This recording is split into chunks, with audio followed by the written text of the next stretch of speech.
Salut à tous, c'est Antoine Moreau. Si vous aimez les voitures, vous êtes au bon endroit. Continuez à regarder cette vidéo, on passe tout de suite au sujet du jour. La privation de droit est la forme la plus sévère de sanction pour le conducteur, appliquée en cas de violation flagrante des règles de circulation. La législation de la Fédération de Russie prévoit le rétablissement du droit de conduire une voiture. Dans quel cas est-il nécessaire de repasser le permis après une privation? Dans la Fédération de Russie, les personnes qui ne respectent pas les règles de circulation, sont responsables sur le plan administratif en vertu du Code des infractions administratives et sur le plan pénal en vertu du Code pénal de la Fédération de Russie. Le type de responsabilité détermine la gravité de l'infraction commise par le conducteur et constatée par des représentants d'organes spéciaux. Selon le paragraphe 4.1 de l'article 32.6 du Code des infractions administratives, KO, toute personne qui a été privée de son permis de conduire pour quelque raison que ce soit, que l'infraction soit administrative ou pénale, est obligée de confirmer sa connaissance de la partie théorique des règles de circulation sous la forme d'un examen. En passant, la liste des infractions qui entraînent le retrait des droits est établie au chapitre 12 du Code des infractions administratives. La procédure de repassage de l'examen est basée sur le paragraphe 3 des règles de délivrance des permis de conduire du décret gouvernemental N 1097 sur l'admission à la conduite des véhicules. Étant donné que ce document normatif établit les règles pour l'obtention d'un permis de conduire dans l'ordre général, dans cette situation, il est guidé par l'ordonnance N 995 du ministère de l'Intérieur, décrivant le règlement administratif pour la conduite des examens et la délivrance des permis de conduire. Les étapes suivantes doivent être prises en compte lors du rétablissement du droit de conduire une voiture: se présenter en personne à la police de la circulation, sans l'aide de l'enregistrement en ligne. Préparation de la remise.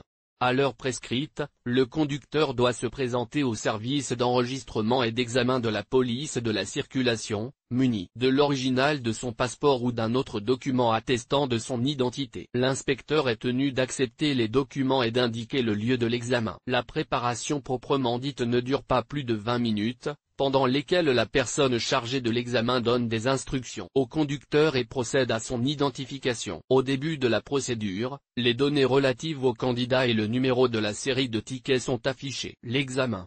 L'examen est une épreuve composée de questions théoriques sur un ordinateur équipé d'un logiciel spécial. Si un état défectueux de l'appareil est détecté après le début de l'examen, le résultat n'est pas comptabilisé et le processus est répété. Le test dure 20 minutes et comprend 20 tâches réparties en 4 blocs, chacun comprenant une question sur chacun des 5 sujets suivants. Règles de circulation, garantie de la sécurité sur les routes par les agents de la police de la circulation et bon état du véhicule. Législation de la Fédération de Russie utilisée dans la circulation routière, base de la conduite sûre, premier secours aux victimes d'accidents de la route. Chaque question offre de 2 à 5 possibilités de réponse. Un candidat ne peut se tromper qu'une seule fois dans une case, et le nombre de mauvaises réponses par test ne peut excéder 2. En cas d'erreur, une section supplémentaire de 5 questions est proposée et 5 minutes supplémentaires sont accordées. Résultat. Après l'expiration du temps de procédure, des informations sur les notes obtenues sont affichées sur l'ordinateur, en fonction desquelles le protocole d'examen et la feuille d'examen sont remplis. Le candidat prend connaissance de ces documents contre signature. Si le conducteur a réussi l'examen, l'information est enregistrée dans la base de données de la police routière. Dans le cas contraire, il est nécessaire de retrouver la date et l'heure de la répétition de l'examen et de tout repasser. Quand et où puis-je repasser l'examen? Il est possible de repasser l'examen théorique à partir du moment où la moitié du temps pour lequel le permis a été délivré s'est écoulé. Pour calculer ce moment, le conducteur doit connaître la durée de la privation et le moment exact de son début. Le site web de la police de la route contient une section contenant ces informations. Sur la base de l'article 32.7 du Code des infractions administratives, la durée du retrait de permis commence à être calculée 10 jours après l'émission du jugement ou de la conclusion du tribunal, si le permis a été remis par le conducteur dans un délai de 3 jours. Si cet intervalle n'est pas respecté, le décompte commence à partir du jour où le permis a été remis au contrevenant. Important, si l'examen a été passé avec succès à l'avance, cela ne signifie pas que le permis sera restitué avant la fin de la sanction. La législation ne prévoit pas la restitution anticipée du permis. Le conducteur est autorisé à passer l'examen dans le service de la police de la circulation où se trouve le permis après son retrait.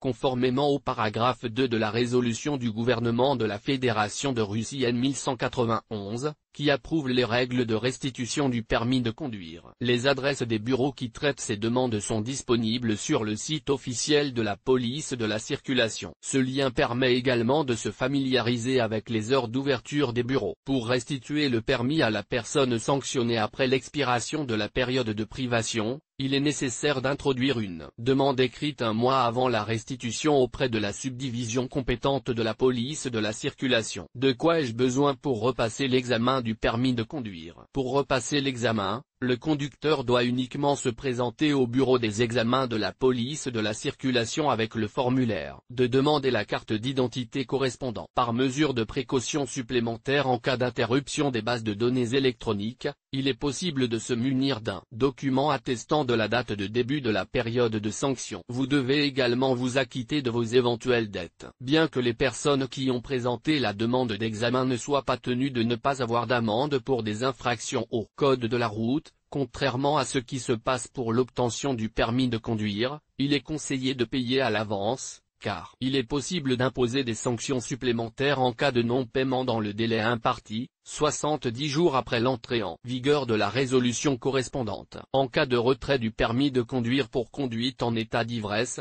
le contrevenant doit fournir un certificat médical de l'échantillon établi, qui doit être obtenu au plus tard un mois avant la demande. Enregistrement pour le test. Actuellement, le site Gossuslugi ne permet pas de réserver une reprise de l'examen du code de la route pour les conducteurs qui ont été privés de leur permis, de sorte que vous devez vous rendre en personne au bureau de la police de la circulation. Dans la plupart des cas, les rendez-vous sont pris par file d'attente électronique, à l'aide de coupons. Il faut se procurer un formulaire et, en choisissant la date et l'heure qui conviennent le mieux à l'examen, remplir le formulaire de demande et le remettre à un membre du personnel. Il est également possible de télécharger le formulaire et de le remplir soi-même avant de se rendre au bureau. Un exemple de formulaire de demande rempli peut être téléchargé à partir du lien. Une fois que l'employé de l'agence a accepté les documents et vérifié les antécédents, le candidat reçoit des informations sur la date et l'heure de l'examen. Combien de fois puis-je repasser mon permis de conduire? Le nombre de tentatives de repasser l'examen n'a pas d'importance, à une condition, l'intervalle entre deux repassages doit être d'au moins 7 jours. Cet intervalle a été déterminé par le décret gouvernemental N 1191, qui réglemente les règles de restitution du permis de conduire. Coût du nouvel examen. Conformément à la législation en vigueur, la réussite à l'examen est gratuite et il n'y a pas de dépendance. Quant à la raison de la reprise de l'examen, important, si le conducteur ne retire pas son permis de conduire dans les 3 ans suivant la date de délivrance du document, celui-ci est susceptible d'être détruit,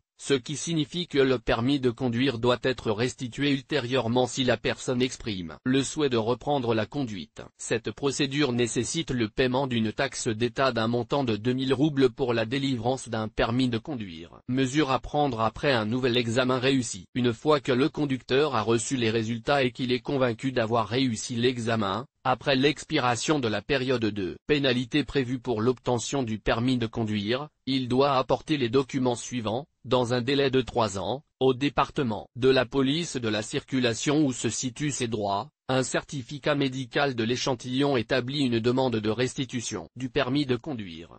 Une pièce d'identité. Les informations relatives à la réussite de l'examen sont stockées dans la base de données JBDD sous forme électronique, de sorte qu'aucun document confirmant la réussite de l'examen n'est requis. Dans les cas où le permis de conduire a été retiré en dehors du lieu de résidence ou du domicile, il n'est pas nécessaire de se rendre en personne au service de la police de la circulation où le permis de conduire a été retiré. 30 jours avant la fin de la sanction, il est possible d'introduire auprès de ce service une demande de réorientation du permis de conduire vers un service de la police de la circulation qui convient au demandeur. La demande peut être introduite introduite en personne, par l'intermédiaire d'un mandataire ou par lettre recommandée. Est-il possible de repasser l'examen en dehors du lieu de résidence? Tout comme pour l'obtention d'un permis de conduire au lieu de résidence auprès d'un service de la police de la circulation situé dans une autre ville, vous pouvez repasser l'examen du code de la route et obtenir un permis de conduire en dehors du lieu de résidence.